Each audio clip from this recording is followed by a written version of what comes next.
중앙정보부는 큰 규모의 북한 괴뢰 간첩단을 일망타진했다고 밝혔습니다.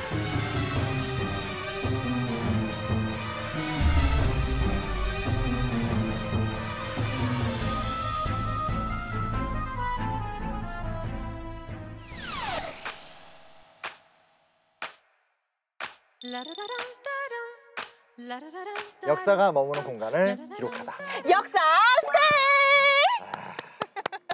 오늘 아니 이쯤 되면 같이 스테이 해주셔야죠. 아니 그게 아니라 언제나 놀라니까. 아, 자 한번 다시 역사 스테이! 반갑습니다. 여기 어디예요 근데?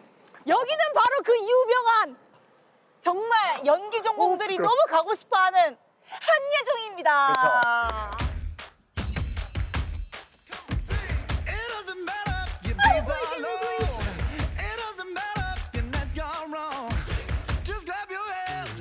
표를 좀 언제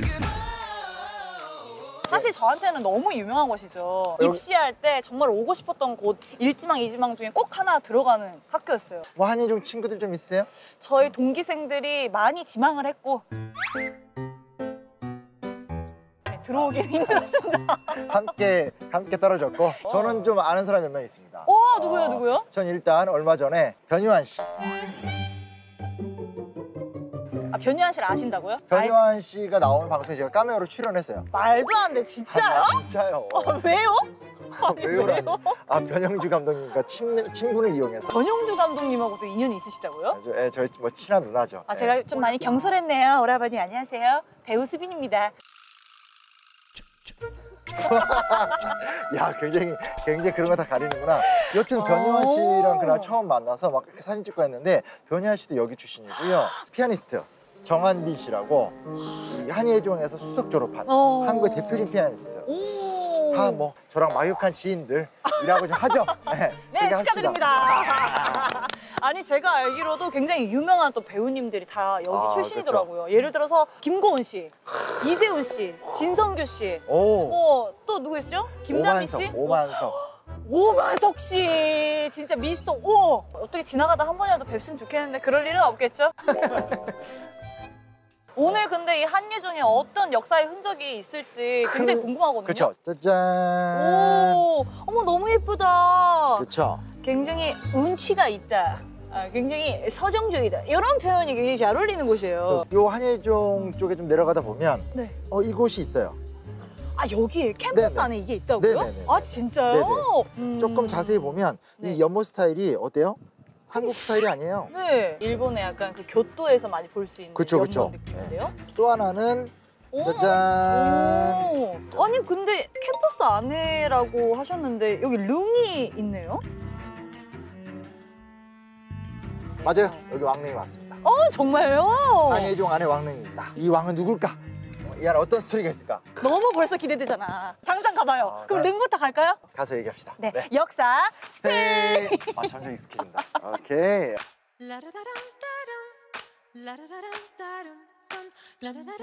자, 여기를 돌면 짜자잔. 오, 우와. 여기가 조선 왕릉 세계유산. 월드 헤리티지.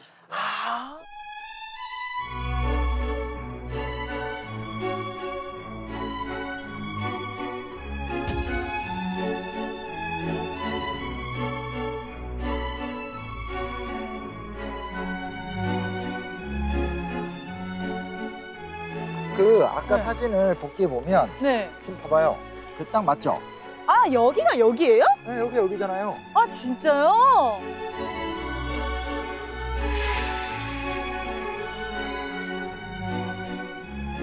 그러면 이 지금 길은 그대로 두고 이 옆에 연못을 다 이제 흙과 잔디로 메꾼 거예요? 그렇죠. 원래 원형으로 이제 복원을 한 거예요.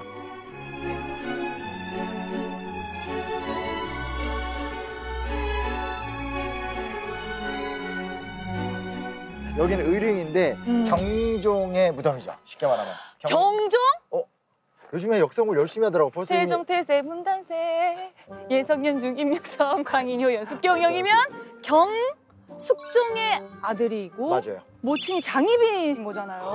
오, 제일 재밌는 이야기.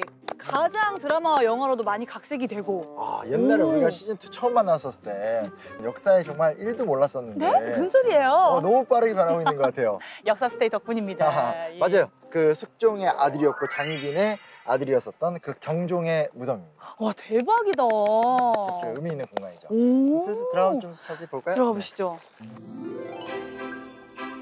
일단 기본적으로 알아야 될 게 여기 뭐가 있습니까? 출입구?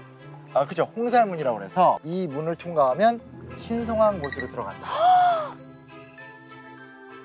길이 또 만들어져 있습니다. 길이 두 개예요. 향로도 있고 어로도 있고. 한번 읽어봐 주세요. 향로는 제향시 향과 충문을 들고 가는 길입니다. 오른쪽에 어로를 걸으세요. 그럼 어로는 뭘까요? 제향을 드리러 온 왕이 걷는 길입니다. 이 길로 걸어가시길 바랍니다. 과거에는 선대왕이 묻혀져 있는 공간이기 때문에 말 그대로 왕이 제사를 드리러 올 때 진짜 신성한 곳이고 지금은 이제 가급적이면 어로를 통해서 한번 가보십시오. 난 세상 좋아진 거예요. 민주 시민이 됐기 때문에 어로를 걷는 거지 옛날에 우리가 둘이 걸었으면 둘 다 저작거리에서 그냥 바로 어로를 한번 걸어볼까요? 그러면 심시왕 저랑 또 공주 수빈이가 한번 걸어보도록 하겠습니다. 길을 터라. 길을 떠라. 촬영은 누가 하고? 공주가 걷는다. 길을 터라.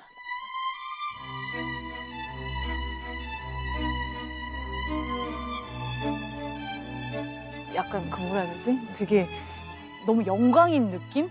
옛날에는 이 길을 걸을 수도 없는 길이었는데 그래. 제가 이렇게 후손이 돼서 맞아요. 이렇게 아름답게 보존이 된 경종의 릉을 이렇게 길을 걷는다는 게 너무 영광이에요. 원래는 이제 보통 여기까지는 개방이 돼 있고 이 왕릉 못 올라가요. 오, 못 올라가죠. 그러나 네. 특별히 좀 허락을 해서 우와. 여기 직접 좀 들어가서 왕릉이 이렇게 생겼구나를 직접 좀 볼 수 있어요. 너무 이 빨간색 펜스를 지나가는 게 영광인데요. 저도 영광입니다. 지나가겠습니다. 이 위치상 이제 이 일대가 굉장히 풍수가 좋대요. 오. 네, 명산과 명당으로 좀 분류받는 지역이라 하더라고요. 사실 그 K-드라마에 영조, 사도세자, 정조 이런 얘기는 많이 있는데 경종에 대한 제가 잘 몰랐었는데 이렇게 릉에 와보니까 또 감회가 남다릅니다. 저는 이제 다른 종류로 감회가 남다른데 이 천장산 일대 이 근처가 회기동, 이문동, 그리고 석관동 이런 동네가 있거든요. 네. 대학이 많아요. 외대, 경희대, 카이스트 서울 캠퍼스. 나 10대 시절에 경희대 앞에 가서 그렇게 미팅을 했거든. 이야, 진짜 오늘도 역시 나왔네요. 16 만의 미팅 이야기. 서울에 곳곳에 때가 묻어 있는데 죄송합니다만 경종의 릉 앞에서 좀 신선한 얘기만 할게요. 얼마나 이 살아 숨쉬는 10대의 어떤 에너지. 야, 근데 대박. 저도 이런 데 직접 들어올 일이 거의 없는데 우와, 아니 밖에서 봤을 때는 이렇게까지 큰 줄 몰랐는데 엄청 큰데요? 엄청 크다. 그렇죠?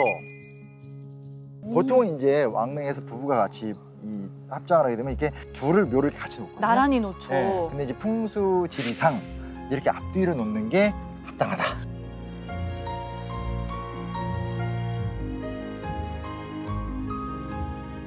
아니 아까 싹 이렇게 얘기 흘리는 거 보니까 네. 전화주면 안다.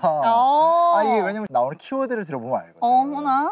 예를 들면은 이제 제19대 조선의 국왕이었던 숙종의 첫 번째 19대 나왔어. 19대. 제2의 왕후였던 인현황후가 원래는 중전이었잖아요. 그렇죠. 그런데 이제 궁녀 출신의 어떻게 보면 남인의 세력을 좀 가지고 있었던 우리 장옥정 씨. 장옥정 씨. 장옥정. 이거 굉장히 외람된 말씀하시네요. 장옥정 씨께서 등장하시죠, 그렇죠? 네. 누구 생각나요, 장옥정 하면? 저 김태희 씨요. 이게 세대 차이예요. 나는 장옥정 하는 순간 전인아 씨가 생각나가지고.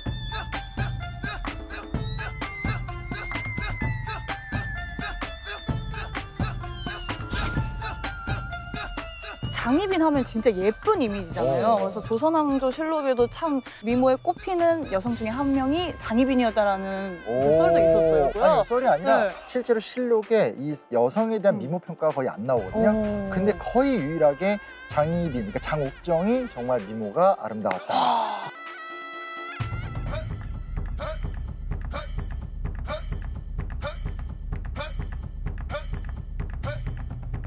어쨌든 19대 국왕의 궁녀이셨다가 이제 숙종의 총애를 이제 받기 시작했는데 그때 이제 경종이 왕세자로 책봉이 이렇게 되면서 장희빈이 이제 중전에 오르게 되는 거예요. 너무 사랑을 받게 된 거죠. 그러면서 인현왕후가 이제 쫓겨나게 되고. 그걸 뭐라죠? 태비?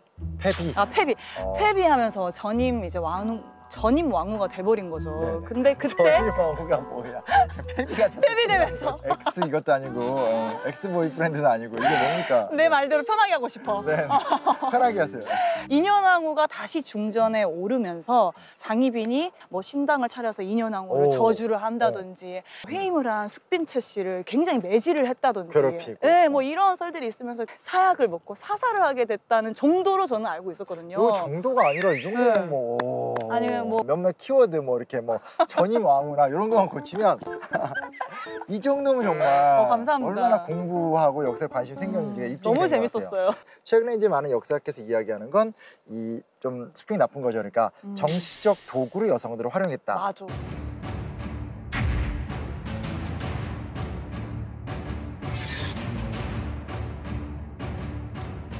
이 숙종이 왕이 됐었을 때는 남인이 집권하고 있었죠.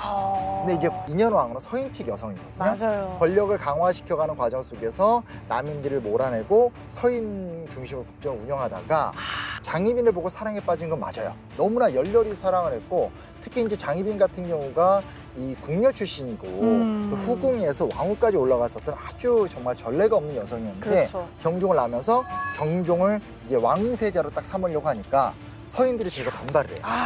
서인들이 막 저항을 하니까 이걸 역으로 이용하는 거죠. 니들이 그렇게 나와? 자식들 많이 컸네? 하면서 이번에 장희빈을 왕으로 만들고 이 경종을 왕세자로 만드는 과정 중에 서인을 대거 축출하는 국면을 전환한다고 그래서 이제 환국이란 말을 써요. 그래서 그때 서인이 엄청난 타격을 입고 쫓겨나게 되고 남인이 다시 들어오게 되는 거죠.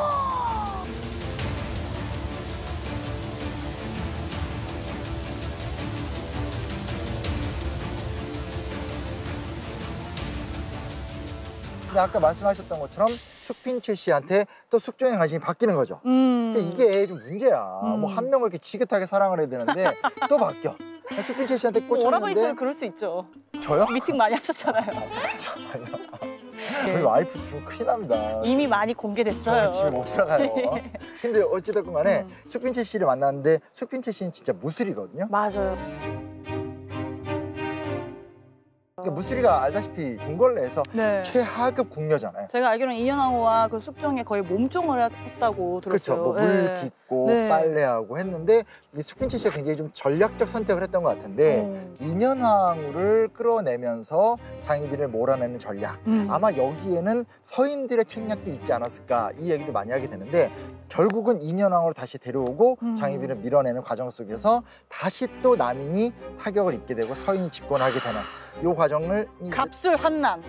환국 다시 갑술 환국. 네, 환국이 일어나게 됩니다. 그래서 세 차례 환국을 통해서 남인은 거의 재기 불가능할 정도로 이제 충격을 받게 되는 거고 그래서 이제 서인이 집권하는 과정을 겪게 되죠. 그래서 여튼간에 지금 세자는 살아 있잖아요. 그렇죠. 그래서 여기서 이제 비극의 씨앗이 잉태가 되는 게 뭐냐면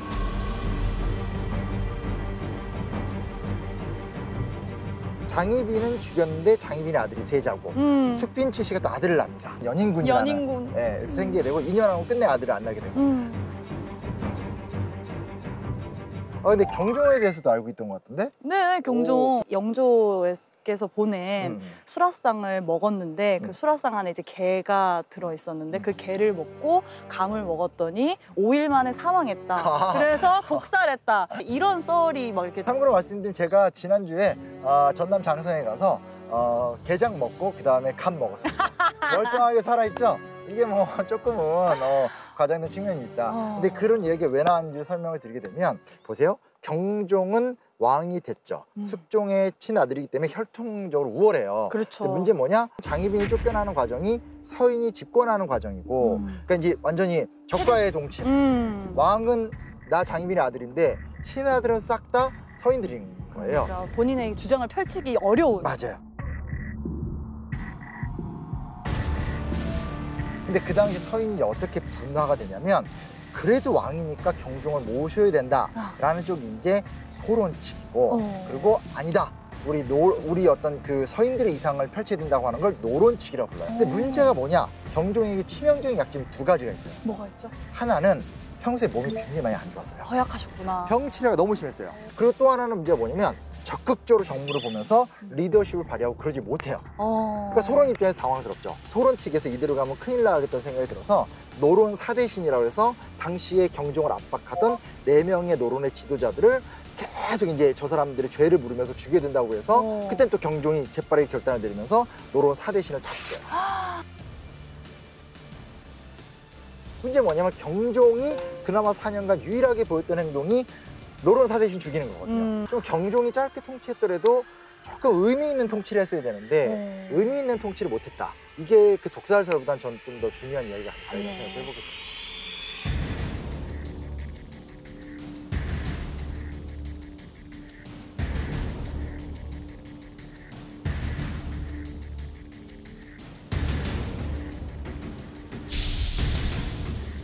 돌아가신 다음에 경종이라는 묘호를 받게 되고 이곳 의릉에 묻히게 되고 또 얼마 후에 이제 아내였었던 선임왕후가 죽게 되면서 의릉 권역이라는 게 딱 이렇게 완성이 되게 되는 거죠. 야, 이런 역사 속에 경종의 역할이 굉장히 컸던 것 같아요, 생각보다. 생각 중요하죠. 근데 제가 여기 이제 와보니까 아까 얘기하셨던 연못의 모양에서 지금은 이제 잔디가 깔린 모양으로 바뀌었잖아요. 근데 그런 이유도 너무 궁금해지거든요. 그거는 또 다른 데 가볼 때가 있어요. 가봐야 돼요, 또? 아, 생각보다 여기가 볼 데가 많아요. 빨리 가요, 그러면은. 가서 얘기 가시죠. 갑시다. 네.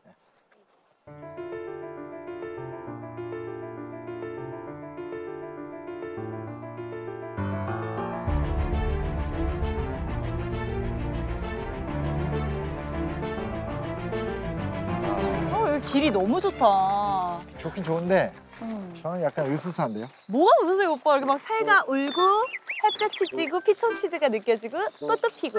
안녕, 친구들아. 너무 기분 좋은데요? 나는 아니죠. 이게 밤에 귀신 나올 것 같아, 지금. 에이, 왜요? 음침해. 여기 누군가 스카프를 걸어놨다. 그러니까 이거. 너무 로맨틱해. 너무 로맨틱해. 아, 로맨틱해 이게? 내 남자가 나를 찾을 수 있도록 이렇게 걸어놓은 거 아닐까요? 그 남자 언제 만나는 거예요? 글쎄요. 근데 여기 옛날에 여기 축구장도 있었대요. 여기에요? 네.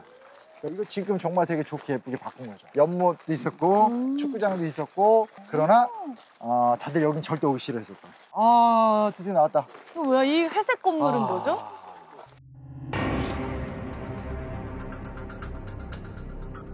뭔가 이렇게 약간 느낌이 쎄하지 않아요? 너무 구조화스럽다. 딱 봐도 뭔가 사연이 있겠죠. 자, 이 건물 뭐 같아요? 그냥 진짜 개인적인 얘기해도 돼요? 약간 교도소 느낌 나는데? 교도소 느낌. 네, 그리고 너무 자연과 이질적인 느낌이 약간 무서운 기운이 있긴 있는데요? 사실은 보통 건물들은 창문이 많잖아요. 네. 이 건물은 지금 창문이 없거나 막혀있는 구조. 혹시 중앙정보부라고 들어봤어요? 중앙정보부 남산에 있는 거 아니에요? 중앙정보부 강당이었어요. 이곳이.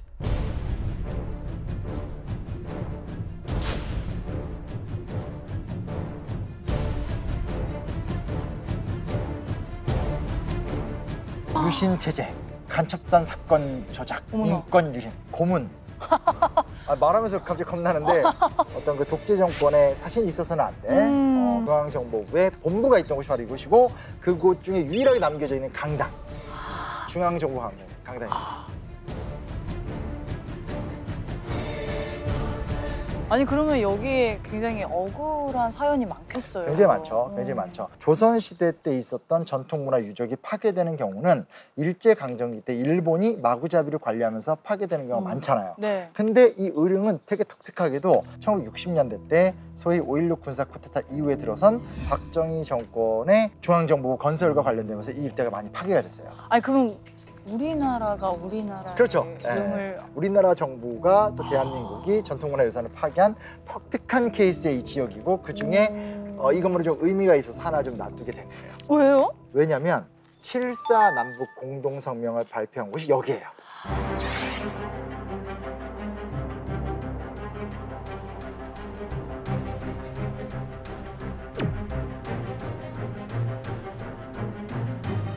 남과 북은 7.4 남북 공동성명을 통해 외세에 의존하거나 간섭받지 않고 자주적으로 해결하며 무력 행사에 의거하지 않고 평화적 방법으로 실현하고 사상과 이념 제도의 차이를 초월하여 하나의 민족적 대단결을 도모한다는 통일 원칙에 합의하였다. 남과 북은 또한 신뢰 분위기 조성을 위하여 서로 상대방을 비방하지 않으며 무장 도발을 하지 않는다는 것과 남북 사이의 다방면적인 재반 교류를 실시하기로 합의했다. 양측은 서울과 평양 사이에 상설 직통 전화를 개설하고 남북 조절위원회를 설치 운영한다는 데 합의하였다. 실질적인 교류의 성과 자체는 이제 2000년대 들어와야 되는데 이미 30년 전에 중요한 시작을 알린 공간이 여기라는 거예요. 사실 그렇게 해놓고 남한은 남한대로 유신 체제로 들어갔고 북한은 더 심각한 김일성 유일 체제로 들어가거든요. 그러니까 이런 거죠. 좀 기만적이에요. 남한도 그렇고 북한도 그렇고 본인들이 1인 지배 체제를 만들기 위해서 쇼의 성격이 강해요. 근데 쇼를 해도 좀 너무 중요한 쇼를 한 거예요. 그래서 의도는 좀 불순했으나 그 결과는 사실 미친 영향이 큰 거죠.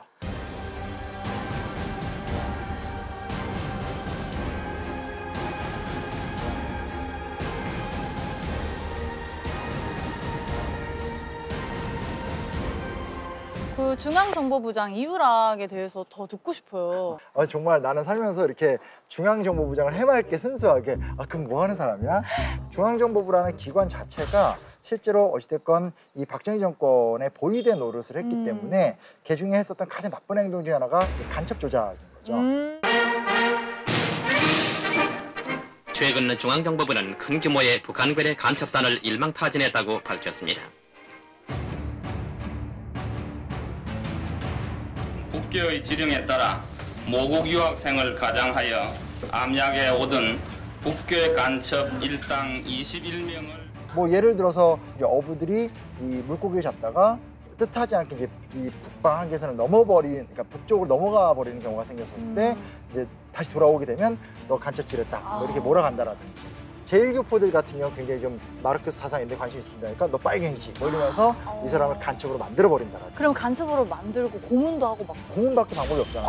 왜냐면 내가 억울한데 나는 전혀 안 그런데요? 뭐 이러면 고문을 통해서 조작을 하게 되는 거죠.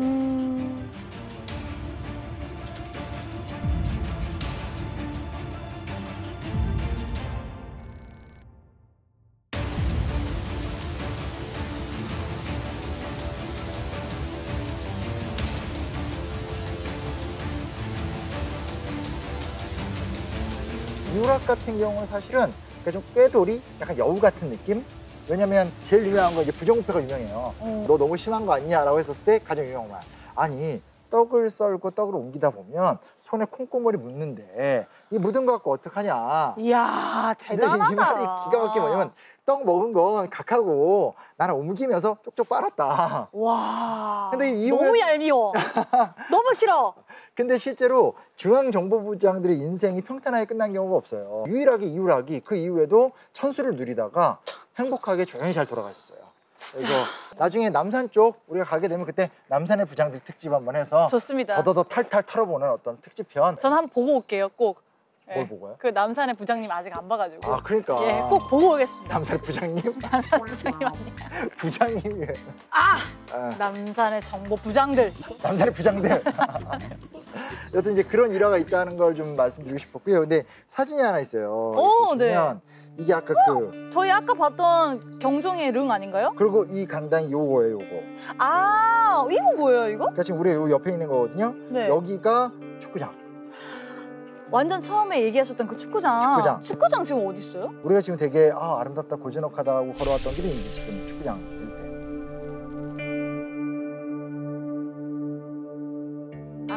그리고 아까 우리 사진을 봤었던 요거 일본식 연못. 그러니까 뭐 이거는 사실 뭐 훼손이란 말이 아니라 그냥 릉 2개 남겨두고 주변 권역을 완전히 막 싹쓸이를 한 거죠. 싹 바꿔버렸네요. 그렇죠, 그렇죠.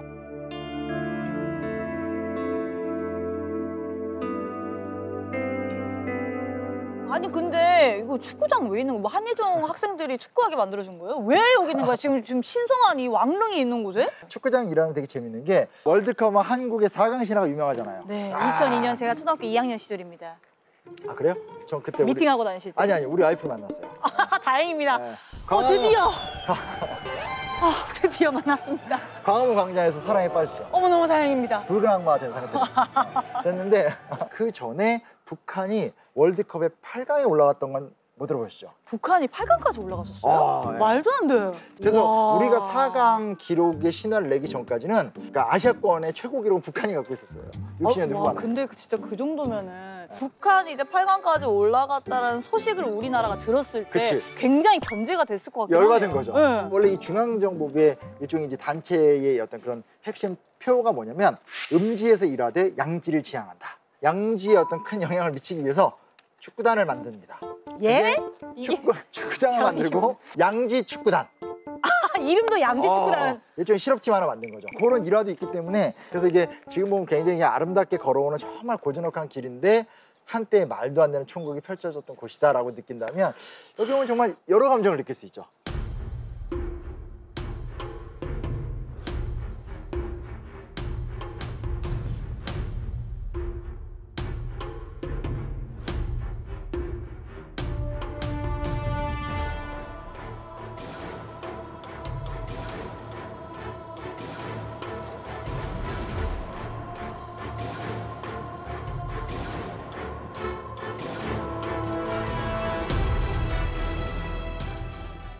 근데 이 중앙정보부 별관 건물이 있거든요. 이 건물이 현재 한예종 건물로 쓰이고 있어요. 그게 또 하나의 좀 재미가 있습니다. 당장 가시죠. 감시 봅시다. 가시죠. 이 건물이 별관? 그렇죠. 이 건물만 남아있는 거죠. 대학 건물로 현재 사용되고 있잖아요. 이제 크죠? 굉장히 크다. 아까 그 사진 보면 본관이 이거보다 더 컸으니까 중앙정보부가 얼마나 큰 위세를 자랑인지 아시는 거죠. 좋은 공간으로 활용된다는 게 어딥니까? 배우 지망생들의 로망이죠. 떨어졌었던. 아니에요. 엄두도 못 냈던. 아유, 뭐 그 정도까지는 맞습니다. 예. 그 정도까지 맞습니다. 한예종이 어떻게 만들었는지 알아요? 이것도 일화가 재밌어요. 뭐 아무래도 한국예술종합학교니까 뭐 국립대학교 아닐까요? 저희가 거기 관련해서 이제 전화 연결이 한 분 돼 있어요. 전화 연결? 네, 갑자기? 분이랑 저는 한예종 1기이시고 지금 현재 한예종 교수로도 재직 중이신 교수님이에요? 제가 교수님 하니까 뭐 그렇게 뭐 관심을 가진 않는데 한예종이 배출한 스타가 한둘이 아닌데 왜 거기 연결 안 하고? 근데 나는 과가 만약에 연영과면은 배우님이실 것 같아서 힌트 요정님, 요정. 힌트 안녕하세요. 안녕하세요. 네, 안녕하세요. 목소리가 참 중후하시고 매력적이시네요.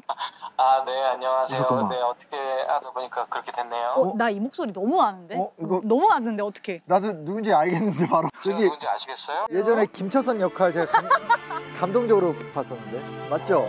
아, 너무 한 번에 맞추시니까 제가 저희 그럼 모른 척 좀 할게요. 아니, 본인이 누구신지 힌트 좀 주실 수 있을까요?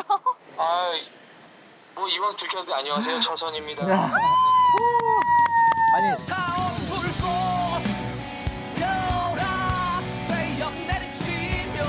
진짜 목소리가 너무 개성 있으셔서 그러니까. 모른다고 할 수가 솔직히 없어. 그리고 대한민국에 우리 오만석 배우님을 모르는 사람이 어디 있습니까? 한예종 나오셨어요? 예, 일기인데요. 뭐 어떻게 하다 보니까 먼저 학교를 들어가가지고 그럼 예, 어떻게 한예종 일기로 이렇게 입학을 하게 되신 거예요? 저는 붙을 줄 모르고 그냥 시험 삼아 연습 삼아 시험 봤다가 붙어가지고 꼭 이렇게 성공한 사람들은 붙을 줄 모르고 친구 따라서 이렇게 해가지고 맞아. 붙으시더라고요. 네, 맞습니다. 진짜 그랬어요. 아니 그때는 학교가 지금 모양하고 많이 달랐을 것 같은데 어땠어요? 지금 있는 학교 자리도 사실은 다시 지어진 곳이고요. 오. 지금 없어진 그 예전 안기부 자리에 학교가 있었어요. 진짜? 예, 그러니까 지금은 엄밀히 말하면 4번째 장소거죠.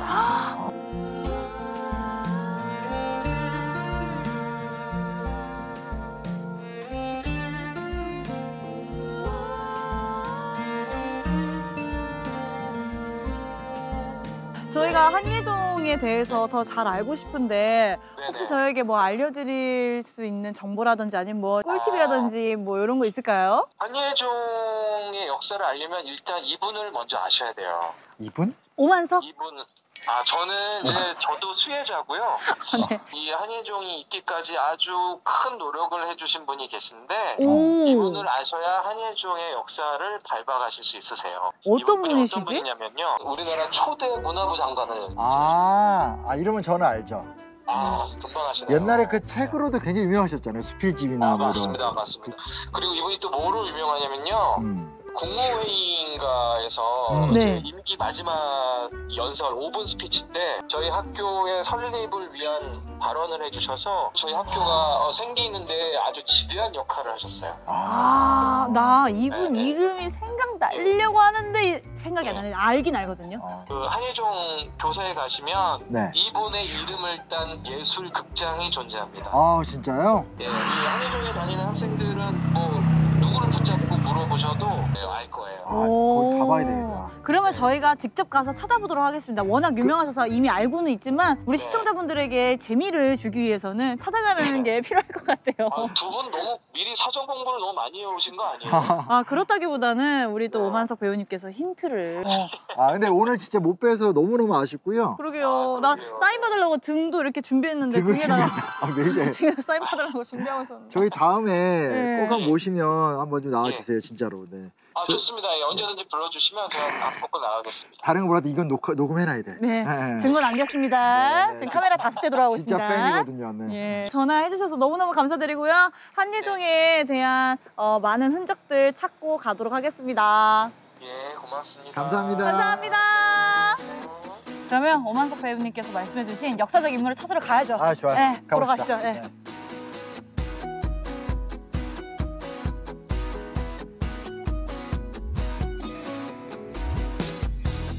모두가 잠든 이 거리 보랏빛 하늘 그 속에 떠다니는 구름 같은 아니 그나저나 이효령 선생님의 흔적을 저희가 이효령 선생님인 건 알고 있으니까 그치.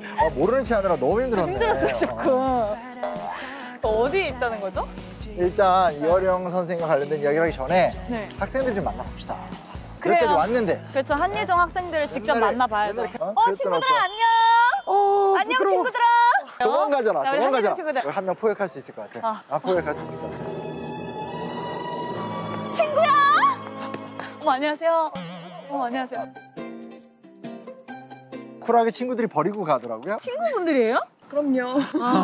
정말 냉정한 한예종의 그러니까. 세계네요. 아니, 실례지만 혹시 학과가 어떻게 되세요? 전 연기과에 재학 중이고. 잠깐만, 연기과면 혹시 오만석 교수님에 대해서 아시나요? 네, 저희 담임 교수님이십니다. 정말? 아니, 오만석 교수님 본인은 굉장히 학생들을 자유롭게 풀어주고 그리고 과제가 힘들지 않고 이런 식으로 본인의 강의 평가를 하셨어요. 작년에 저희가 전화 통화를 해가지고. 예, 혹시 오만석 교수님은 어떤 분이신지? 이렇게 상담을 하시면 40분 동안 저와 함께 이렇게 수다를 떨어주시는 아. 그런 재치 있는 분이시고. 수단가요? 과제? 꼰대인가요? 여기까지 하겠습니다. 예. 또 학생 시켜야 되겠다. 예, 왜냐면 학점 받아야 근데 되거든요. 하나 궁금한 거 과제를 많이 시키나요, 안 시키나요? 저는 마음껏 놀라고 하죠. 예, 학점 받아야 된다고요. 많이 시키는 걸로 오만석 교수님 거짓말하신 걸로 확인을 가능합니다. 한예종의 장점이 뭐라고 생각하세요? 가장 큰 것은 저렴한 학비. 최고다. 생각보다 너무나. 최고예요. 정말 현실적인. 난 양질의 교육 뭐 이런 얘기 나올 줄 알았는데. 그런 거 필요 없어요. 저렴한 학비. 예. 아니 저희가 이제 인터뷰를 시도한 게 혹시 저희가 이효령 선생님의 흔적을 어디서 찾아볼 수 있을까요? 바로 뒤에 쪽에 네? 이어령 예술극장이라는 이 건물 자체가 건물 이효령의 자체가? 예술극장이에요. 여기서 직접 뭐 연기하시고 공연하시고 그러는 거예요? 저희는 언젠가 졸업할 때쯤에 지금 학생분이 영혼을 많이 잃었어요. 가장 바쁜 2학년이거든요. 앞으로도 아무튼 활기찬 학교 생활 되시기를 응원할게요. 화이팅! 예. 감사합니다. 안녕. 조심히 가세요. The sun is shining. The sun is shining down on us. There's nowhere I'd rather be. There's nowhere I'd rather be. 학생들이 그냥 자유롭고 통통 튀고 그게 되게 21세기적인 느낌이 나네요. 그러네. 여튼 중요한 사실은 이곳이 이제 이어령 예술극장이라는 거예요. 네. 사실 이제 이어령 하면 이제 우리나라에서 뭐 워낙 유명한 축소지향의 일본인 같은 책으로도 유명하고 에세이스트, 그리고 젊은 날에는 사실은 그 문단계의 선배들을 막 공격하면서 자유로운 어떤 문화예술이나 길을 열었던 유명한 비평가였는데, 그가 이제 80년대 때 노태우 정권 때 이제 문화예술부 장관으로 취임 제안을 받아요. 근데 이제 그때만 하더라도, 그러니까 80년대 후반만 하더라도 체육은 굉장히 좀 대우를 받았어요. 뭐 프로야구도 하고 프로축구도 하고 국위선양이 된다고 믿었었는데, 사실은 이런 문화예술이라는 것이 뭔 돈이 되냐, 굉장히 좀 멸시했던 거죠. 근데 이제 이혜령 장관 본인의 이제 소신 중에 하나가 뭐냐, 한국이 나아갈 수 있는 핵심적인 길은 이 문화예술을 진행할 수 있는 법을 만들고, 그리고 그 안에서 진짜로 자유롭게 창의적으로 도전할 수 있는 어떤 그런 대학을 만들어야 된다. 굉장히 과감한 도전이었고, 당시로선 지금은 너무 당연한 얘기인데 그때로는 이제 반발도 굉장히 심했죠. 결국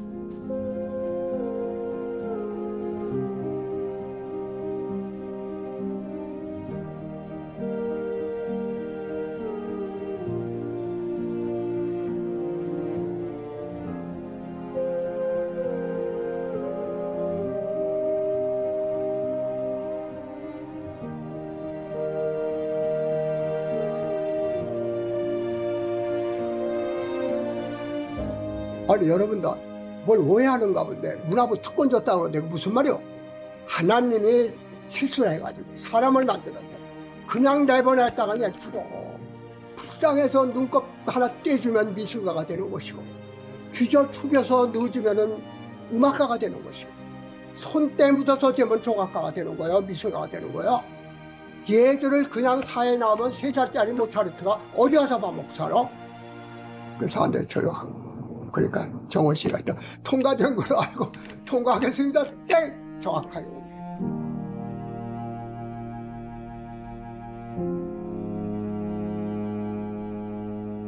결국 이혜령 문화부 장관이 강력하게 밀어붙이면서 이 한예종이라는 대학이 탄생하게 됐다. 지금은 사실 전 세계적으로 K-팝이나 K-드라마나 K-아트가 굉장히 유행하고 있잖아요. 어떻게 보면은 우리나라의 이혜령 선생님이 그렇게 포문을 열어주지 않으셨더라면 이런 발전도 이루기가 힘들었겠어요. 그렇죠. 그러니까 그 당시에 정말 문화의 문자도 모를 때 이혜령과 몇몇 뜻있는 사람들의 도전이라는 것이 낸 성과로서 참 의미가 있다. 선배는 무슨 일을 해야 되는가, 후배를 위한 길을 넓혀주는 것, 뭐 이런 생각도 좀 해보게 됩니다.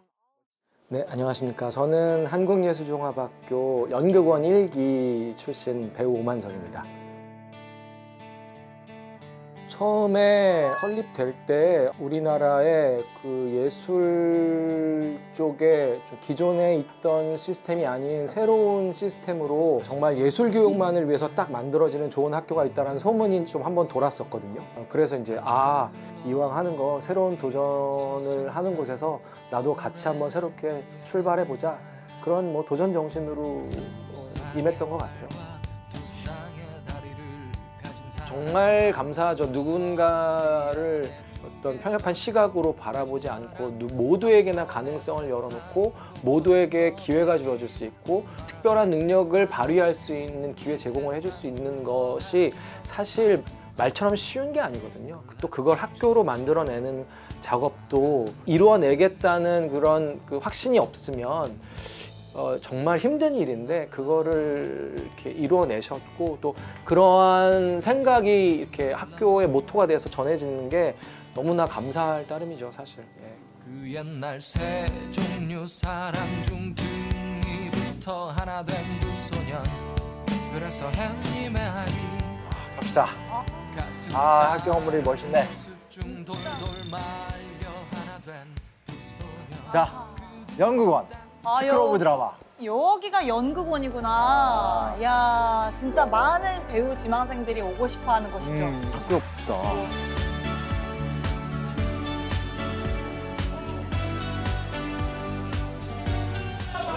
너무 열정적이야.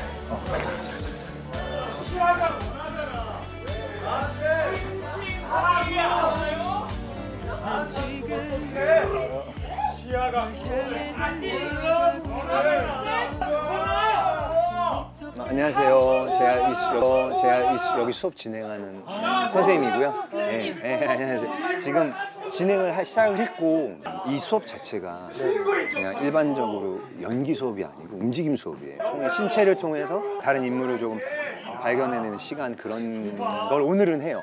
네, 그래서 일단은 한번 보시고 해보실 수 있을 것 같아요. 네, 제가 대본을 하나 드릴 테니까. 아 이게 어떻게 교수님 비주얼이지 이게? 그러니까. 우와 진짜 힙하시다. 전혀 교수님 느낌이 아닌데? 우와 진짜 힙하시다. 이렇게 보시고 건우유라거든요. 일단 한번 읽어보세요. 이름이 뭐예요? 네? 이름이 뭐예요? 움직임 수업을 요 저렇게 움직여 저렇게 열정적으로 몸을 움직여 드려야 된다. 자, 됐지. 들어오세요. 볼게. 안녕하세요. 편안하게. 안녕하세요. 우리 배우님들 안녕하십니까? 해볼게요. 자, 이 공간을 넓게 써, 넓게. 알겠지? 넓게. 천천히 그 성질 사용하면서. 내가 왜 긴장돼?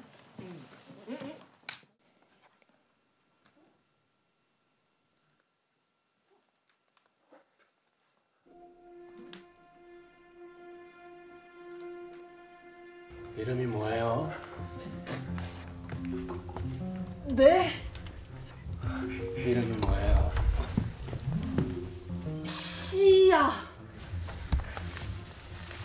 네? 시야예요. 나이스. 왜요? 온 힘을 다해서. 내가 아는 사람하고 이름이 똑같아서요. 완전 색깔이 다르시다. 흔한 이름은 아닌데. 그러게 말이에요. 여자겠죠? 혼자 잘 다니시나 봐요. 그런 편이에요. 오케이, 여기까지 할게. 보셨죠? 아까 학생들이 열심히 하는 거. 가벼우면 몸을 가벼운 채로 움직이면서 말씀을 하시고 무거운 성질을 내가 골랐다. 그럼 무겁게 몸을 쓰시고 말도 무겁게 끝까지. 자, 그럼 한번 나오시고 그럼 산하나 좀 도와드릴까? 그래서 산하 씨 부탁드립니다. 네, 자, 해볼게요. 난 무슨 성질이죠? 준비되시면 자, 누가 먼저 대사요? 제가 먼저 시작해. 준비되면 받으시면 돼요. 천천히. 이름이 뭐예요? 네? 이름이 뭐예요?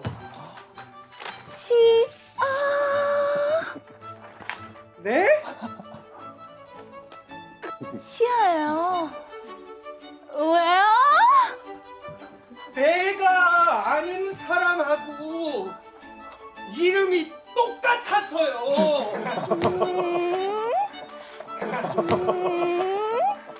그렇게 흔한 이름 아닌데. 그러게 말이에요. 여자겠죠? 그렇죠. 혼자 왔어요? 네. 심심하지 않아요? 조금. 감사합니다. 여기까지만. 아유, 감사합니다. 와, 왜 나는 가벼운 걸 선택했는데 숨이 차지? 자기 성질을 최선을 다해서 노력해서 쓰면 힘들어요. 와, 지금. 네. 집중하고 최선을 다했다는 증거니까. 어떠셨어요, 보시면? 저는 참 역사 배우러 이 프로그램을 봤는데요. 이게 약간 좀 힐링이 되는 것 같아요. 제 안에 있는 뭔가 진짜 본질적인 성질을 딱 꺼내다 보니까 원래 우리가 보통 본질을 숨기고 살잖아요. 근데 그거를 말로 많이 포장하는데 그 말을 좀 내려놓고 행동으로 제 본질을 좀 순수하게 꺼내니까 되게 힐링이 되고 조금 치유되는 느낌을 받았어요. 네, 제 수업의 목적입니다. 명 교수님. 나를 알죠. 나를 관찰하고 나를 인식하고 인지해서 내가 어떤 성질을 사용하고 있는지. 이렇게 해서 연기가 늘 거야가 아니고 뭐 나를 계속 알아가는 시간. 자신을 발견하는. 네, 뭐 가장 기본이자 중요하고 잊지 말아야 될 게 배우한테 그것이기 때문에. 시작일까 별일 없듯 골목길 가득 시끌대며 웃음소리로 물론 수업도 좋고 학교 공간도 너무 좋지만 주변에 같이 하는 동료들 그리고 경쟁자들이니까 그게 이제 다들 각자만의 매력이랑 장점이 뛰어나고 열심히 하는 친구들이어서 그걸 보면서 배우기가 참 좋은 것 같아요. 네. 교수님이 수업 시간에 늘 해주시는 말씀이 학교는 실패하러 오는 곳이다 라는 말씀을 엄청 많이 해주시는데 그래서 저희 학교는 결과보다는 과정 중심의 학교라고 생각을 해요. 그래서 그렇기 때문에 모든 학생들이 그 큰 틀을 따라서 열심히 갈 수 있는 게 아닐까.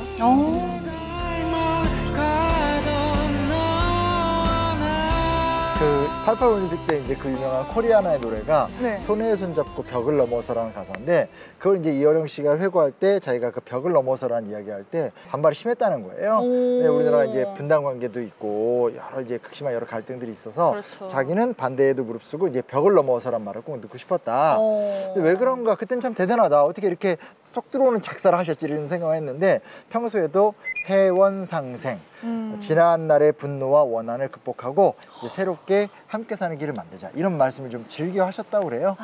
오늘 우리 이야기가 사실은 따져보면 그때그때 따지면 다 가슴 아픈 이야기들, 속상한 이야기들, 그때 왜 이랬지?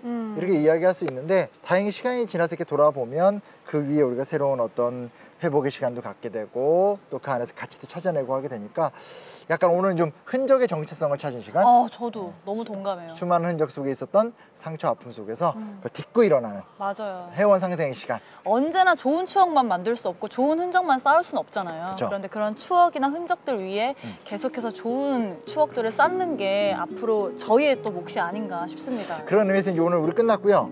다음번 어디 가요?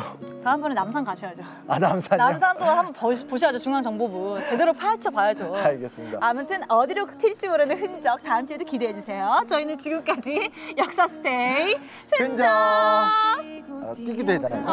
흔적. 온 산에 풍물막을 내리네 바람은 지친 끝에 밤에 몸을 뉘네 별빛은 아득하니 은하수를 내리네 차가운 밤하늘의 세상이 그리워 홀로 타령을 하자 흘러가라 사랑 사랑아 덧없이 피고 떨어지는 꽃송화에 닿구나 가라 가라가 눈물에 떨어진 별을 해내 푸른 터라 오랜 고운내 달아 빛이 내 손에 내려다오 은색 소매 내 곁에 두른 채로 한 번만 타는 입을 죽여다